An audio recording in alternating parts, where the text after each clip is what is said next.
बहुत दूर, पहाड़ों और झीलों के पार, एक जादुई जंगल था, सत्यवन वन। ये कोई आम जंगल नहीं था।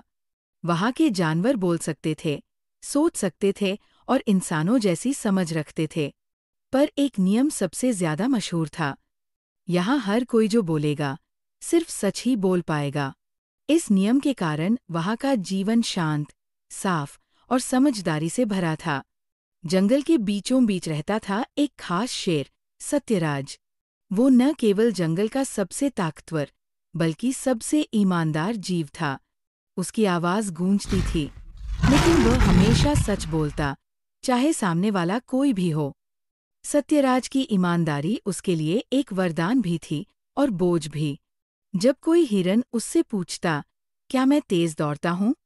वह कहता, तुम अच्छा दौड़ते हो, पर तुम्हारे घमंड ने तुम्हें धीमा कर दिया है। जब एक बंदर पूछता, मैं सबसे होशियार हूं ना? वो कहता, तुम चालाक हो, लेकिन अपनी चालाकी दूसरों को नीचा दिखाने में खर्च करते हो। धीरे धीरे जानवरों को उसका सच चुभने लगा। वो सिर्फ सच बोलता है, लेकिन सुनने में अच्छा नहीं लगता। कभी तारीफ नहीं करता, हमेशा कमियां ही बताता है। सत्यराज को अकेला छोड़ दिया गया। वह जंगल के किनारे की गुफा में जाकर रहने लगा। कभी कभी तो उसे खुद पर शक होने लगा। क्या मैं गलत हूँ, जो सच बोलता हूँ? एक दिन जंगल में एक अजनबी लोमड़ी आया, धूर्तलाल। उसने मीठी मीठी बातें करके सबका दिल जीत लिया। तुम सबसे सुंदर तोता हो। हाथी भाई, आप तो सबसे समझदार हो। बंदर जी, आपके जैसे नाच कोई नहीं कर सकता। जानवर खुश हो गए। किसी ने नहीं सोचा कि वो बस झूठ बोलकर उनका विश्वास जीत रहा है। धीरे धीरे धूर्तलाल ने राजा बनने का सपना जताया। सभी जानवरों ने खुशी खुशी उसे जंगल का राजा घोषित कर दिया। अब वो अपनी चालें चलने लगा। खाने का हिस्सा बढ़ा लिया, नियम बदल दिए, और जो विरोध करता उसे झूठा कहकर जंगल से बाहर निकाल देता। इसी जंगल के पास एक छोटा गांव था, सत्यमपुर। वहाँ रहता था 10 साल का लड़का, रवि। रवि थोड़ा शांत, थोड़ा जिज्ञासु था। वो जानवरों से बातें करना चाहता था, पर किसी को समझ नहीं आता था कि उसका सपना कितना बड़ा है। एक दिन जब वो जंगल के पास गया, तो उसने देखा कि एक लोमड़ी राजा बना बैठा है और सारे जानवर चुपचाप उसकी हाँ में हाँ मिला रहे हैं। रवि को कुछ अजीब लगा। उसी शाम वो जंगल में गहराई तक चला गया और वहाँ उसकी मुलाकात हुई सत्यराज से। सत्यराज अकेला बैठा हुआ था, उसकी आंखें बुझी हुई थी। रवि ने धीरे से पूछा, क्या आप बोल सकते हैं? शेर बोला। हाँ, लेकिन सिर्फ सच बोल सकता हूँ। रवि चौंका, क्या आप ही वो शेर हैं जो पहले जंगल का मार्गदर्शक था?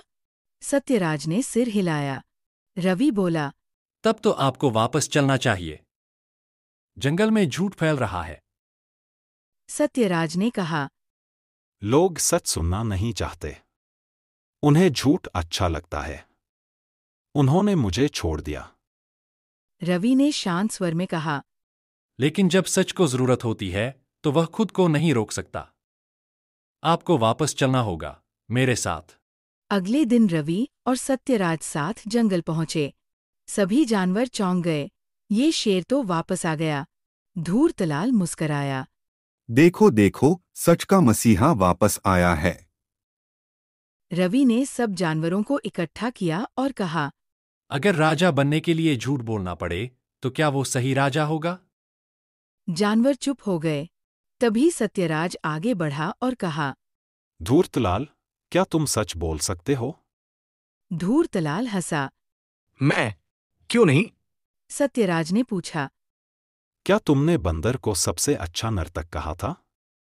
क्या सच में वो सबसे अच्छा है? ओह, नहीं। बंदर चौंक गया। क्या तुमने हाथी को सबसे समझदार कहा? कहा था, लेकिन हाथी नाराज हो गया। सारे जानवर एक एक कर समझने लगे कि धूर्तलाल ने सिर्फ उनकी तारीफ करके उन्हें मूर्ख बनाया। अंत में सत्यराज ने कहा, झूठ में धूर्तलाल को मिठास होती जंगल है, से निकाल लेकिन दिया वो गया। बहुत जल्द कड़वी जानवरों हो ने जाती फिर है। से सत्यराज को नेता माना, सच में कड़वाहट पर इस होती बार है, इज्जत और लेकिन वो समझ के भरोसे साथ। का स्वाद देती है। रवि को जंगल मित्र धूर्तलाल को जंगल से निकाल दिया गया। जानवरों ने फिर से सत्यराज को नेता माना, पर इस बार इज्जत और समझ के साथ। रवि को जंगल मित्र की उपाधि दी गई। उसने कहा, एक सीख जो रह गई। रवि और सत्यराज की दोस्ती अब पूरी जंगल की प्रेरणा बन चुकी थी। हर जानवर जान गया था कि तारीफ से बड़ा सच होता है, और सच से बड़ा कोई राजा नहीं। शिक्षा। सच बोलना आसान नहीं, पर वही सबसे बड़ा हथियार बनता है। जो झूठ से जीतता है, वो कुछ वक्त के लिए राजा बनता है, पर जो सच से खड़ा होता है, वो हमेशा के लिए नायक बन जाता है।